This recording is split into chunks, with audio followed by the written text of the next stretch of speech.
Involvement, আচ্ছা, ইনভলভমেন্টটাতে কতটুকু আছে। এখন দেখুন প্র্যাকটিক্যালি এই সেকশনগুলোতে ইনভলভমেন্টের উপর ডিপেন্ড করে, হুম, এবং অনেক অনেক অনেক জায়গায় জামিন এরা পেয়ে যায়, সেটা ইনভলভমেন্টের উপর ডিপেন্ড করে। এখন দেখুন যে আপনারা হয়তো ভাবেন যে আজকের মধ্যেই ম্যারাথন এদের মানে জিজ্ঞাসাবাদ হয়ে যাবে, আজকের মধ্যে জিজ্ঞাসাবাদ কমপ্লিট হবে না। এটা একটা অনেক সিরিজের ব্যাপার আছে, অনেক টাইম টাইম মানে লেন্দি টাইম নিয়ে এই ম্যারাথন মানে জিজ্ঞাসাবাদও চলবে। অতএব ইনভলভমেন্টটাই মেন, তার হুম, ইনভলভমেন্টটা কতটুকু আছে সেটা দেখতে হবে। ইনভলভমেন্টের উপর বিচার করেই এটা আছে। অতএব আগে ইনভলভমেন্টটা অন্তত আমরা জানতে পারি। তবে যতটুকু জানা যায় যে তার ইনভলভমেন্ট মানে কি বলে যে মানে সাবস্টেন্সিয়াল মানে ইনভলভমেন্ট আছেই। নাহলে আর এটা কেন তার উপর আসবে? এটা তো আর ১-২ কোটি মানে ১০০ কোটি ব্যাপারটা তাই না। ব্যাপারটা বিরাট বড় ব্যাপার। হ্যাঁ, এটা আপনারা বুঝতেই পারেন। হুম, যে যখন একজন লোককে এরভাবে ডাকা হয়, এবং এর আগেও আপনারা দেখেছেন কিভাবে সে এড়িয়ে গেছেন। হুম, যাই হোক তখন সরকার ছিল। এখন এটা উনি ফেস করতে হবে, কিছু করার নেই।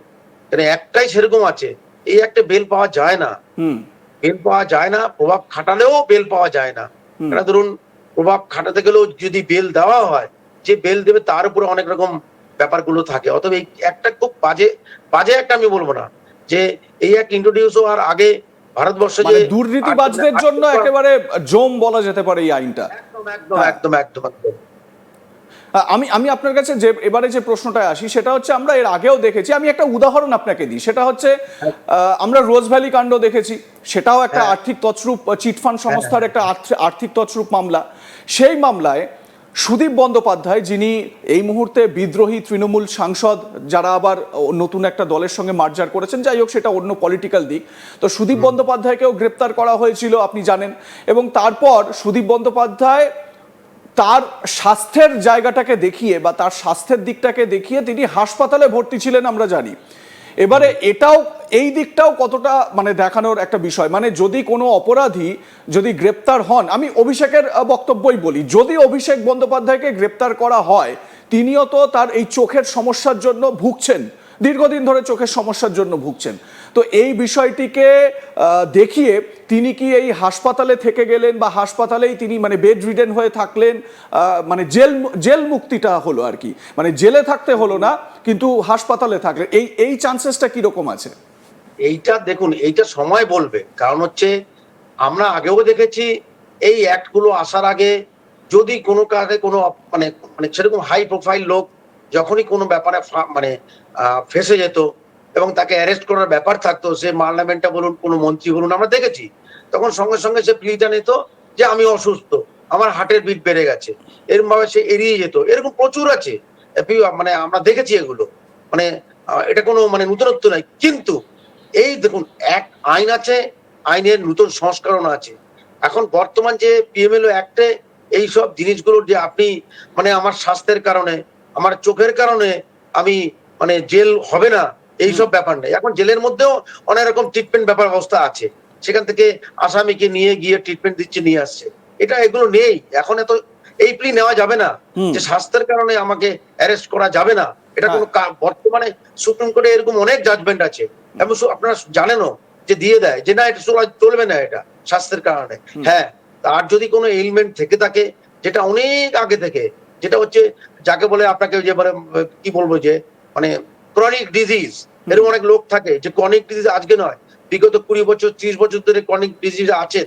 অর্থাৎ সেই ক্ষেত্রে আলাদা ব্যাপার। কিন্তু ঘটনা হচ্ছে যে এইরকম ভাবে কেউ যদি অ্যারেস্ট হয়, অ্যারেস্ট করার মানে হয়, তখন সে হঠাৎ অসুস্থ হয়ে গেল, এই প্লিগুলো এখন চলে না। এই প্লিগুলো সুপ্রিম কোর্টও বারণ করে দিয়েছেন। শুধু হুম। তাই না, এরকম করে বিচারের যে দীর্ঘ সূত্রতা সেটা চলে এসছে, সেটা এখন মোটামুটি বলতে পারেন যে বন্ধ। এই হচ্ছে ঘটনা। মানে আমি বলছি যে বয়সজনিত কারণে যে অসুস্থতাগুলো হয় স্বাভাবিকভাবে, সেই হ্যাঁ, মানে সেই মানে কি সেই বলবো, সেই এলিমেন্টটা হ্যাঁ, সেই অজুহাতটা বলুন বা যাই বলুন, সেটা কিন্তু বয়সে কম, মানে অভিষেকের ক্ষেত্রে যদি বলি তাহলে সেটা খাটবে না, তাই তো? না খাটবে না। উনি তো এখন ইয়াং ব্লাড, একদম ইয়াং লোক। হুম, হ্যাঁ, আর তারপরে ধরুন চোখের ইনজুরি, চোখের সমস্যা, মানে চোখের সমস্যা তার কতটা আছে, ব্যাপার হচ্ছে ডিসেবলমেন্ট। হ্যাঁ, ডিসেবলমেন্ট, এই হুম, ডিসেবলমেন্টটা কত পার্সেন্ট? যে কোনো ধরুন ডিসেবলমেন্ট তো রেশিও আছে, 10% ডিসেবলমেন্ট আছে, 20% আছে, 5% আছে। এটা কোনো ফ্যাক্টর না। চোখ যদি ডিস্টার্ব করেও সেটা তো ট্রিটমেন্ট করাই যায়, যে কোনো ভাবেই ট্রিটমেন্ট করা যায়, তার জন্য আমি জেল যাত্রা করবো না এটা হতে পারে না। কেননা যদি মানে ধরুন 80 অ্যাভাব 80 ইয়ার এইজ, সেখানে তো মানুষের নানা রকম এলিমেন্ট থেকেই থাকে, এটা তো নতুনত্বের কিছু নয়। সেই ক্ষেত্রে আপনার একটা মানুষের দিতে পারে হয়তো, তাও দেয় না বর্তমানে দেয় না। এরকম অনেক জিনিস আপনারা দেখেছেন থ্রু আউট ইন্ডিয়ায়, আপনারা দেখছেন যে সেরকম বয়স্ক লোক তাকে জেলে যেতেই হয়েছে। মানে আইন এই আইনটা খুব কঠোর আইন, এটা এরকম মানে পালানোর কোনো পথ বলতে গেলে নেই একদম। বিবেকানন্দ বাবু, যদি দোষী সাব্যস্ত হন কেউ, তাহলে তো তার মানে ওই আমি দেখছিলাম যে এই পিএমএল এর আন্ডারে সর্বনিম্ন 3 বছর, সর্বোচ্চ 7 বছর, আবার দেখলাম নার্কোটিক্স যদি এর সঙ্গে যুক্ত হয় তাহলে 10 বছর। তো এই রকম একটা বিষয় রয়েছে। আমার প্রশ্ন হচ্ছে যে এটা তো হলো গিয়ে শাস্তি, কত বছরের শাস্তি হলো সেটা একটা বিষয়, কিন্তু যে আর্থিক তছরূপটা হয়েছে, মানে যে টাকাটা ওই অভিযুক্ত ব্যক্তি যিনি দোষী সাব্যস্ত হয়েছেন বা দোষী ব্যক্তির পকেটে গিয়েছে বা অ্যাকাউন্টে গিয়েছে, সেটাও তো আর মানে ক্রপ করা হয়, রিকভার করা হয়। হ্যাঁ একদম। তার রিকভার মানে কি? রিকভার মানে আপনি ভাবছেন তার প্রপার্টিকে ক্রোক করা হয়, প্রপার্টি অ্যাটাচমেন্ট যাকে বলে। প্রপার্টি অ্যাটাচমেন্ট, হ্যাঁ প্রভিশনস, প্রপার্টি অ্যাটাচমেন্টের প্রভিশনস আছে। মানে তার মানে land, building and there to, not only land, মানে মুভেবল ইউভেবল অ্যাসেটস, মানে অ্যাসেটস উইদিন মানে ইন্ডিয়া এবং আউটসাইড ইন্ডিয়া অলসো করতে পারে, সেরকম প্রভিশন আছে এই অ্যাক্টে। এবারে একটা বিষয়, হ্যাঁ বলুন কি বলছেন। বাঁচানো পথটা খুবই মানে এখানে কম আছে। আচ্ছা, মানে একেবারে বলা যায় পিএমএল এর আন্ডারে পালানোর কোনো জায়গা নেই, বা সেই মানে যেরকম আমি আইনজীবীর সঙ্গে কথা বললাম, বিশিষ্ট আইনজীবী বিবেকানন্দ বাবু যেটা বলছেন যে পিএমএল তে যদি গ্রেপ্তার করা হয় তাহলে কিন্তু পালানোর জায়গা নেই। এবারে যে জায়গাগুলোতে আমরা বিশেষভাবে একটু নজর দেব, কতগুলো ঘটনা আমরা দেখেছি যেগুলো ইডি গ্রেপ্তার করেছে, যেমন এই পার্থ চট্টোপাধ্যায়কে ইডি গ্রেপ্তার করেছিল।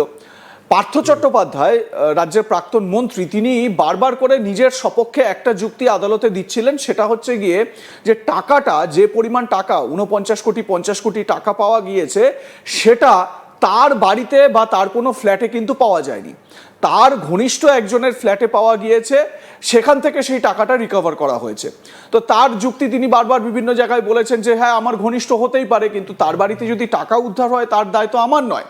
তো এই রকম একটা জায়গা, যদি এই টাকা পয়সাগুলো উদ্ধারের ঘটনাগুলো যদি অভিষেকের অ্যাকাউন্টে বা অভিষেকই এখান থেকে সুবিধা পেয়েছেন বা টাকাগুলো তার কাছে গিয়েছে, এটা যদি প্রমাণিত না করা যায়, তাহলে যদি গ্রেপ্তার হয়েও যায় প্রাথমিকভাবে তদন্তের স্বার্থে, তাহলে কি তাকে জামিন আবার হয়ে যেতে পারে তার, মানে অভিষেক ব্যানার্জি? না, ব্যাপারটা এটা এটা দেখুন, ব্যাপারটা হচ্ছে